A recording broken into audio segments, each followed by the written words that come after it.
भारी आणि palm oil अजिबात नाही.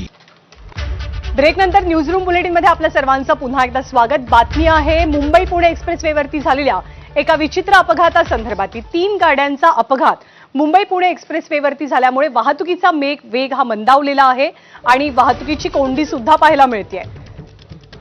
ट्रकमधलं सामान आणि पेंट सदृश साहित्य रस्त्यावरती विखुरलं गेलंय, त्यामुळे वाहतुकीला अडथळा निर्माण झालाय. ही भली मोठी रांग मिसिंग लिंकच्या सुरुवातीलाच आपल्याला पाहायला मिळते. गणेश महापळेकर आपल्याला अधिक माहिती देतील. गणेश, काय आहे सध्याची परिस्थिती? ज्ञानदा, खरं तर आपण बघितलं तर मुंबई पुणे या एक्सप्रेस हायवेवरच्या मिसिंग लिंक जोड रस्त्यावर हा अपघात झालाय आणि अपघातामुळे जर आपण बघितलं तर जवळजवळ 4 ते 5 किलोमीटर वाहनांच्या आहेत त्या रांगा लागलेल्या आहेत. 3 ट्रक आहेत ते एकमेकांवर धडकलेत आणि त्यामुळं हा संपूर्ण अपघाताचा प्रकार आहे तो या ठिकाणी घडलेला आहे. आणि या ट्रकमधले जे 2 व्यक्ती आहेत ते या ठिकाणी जागीच ठार झाल्याची माहिती मिळते. खरं तर आपण बघितलं तर मिसिंग लिंक या ठिकाणी सुरू झाल्यानंतरचा हा मोठा अपघात आपण म्हणूयात.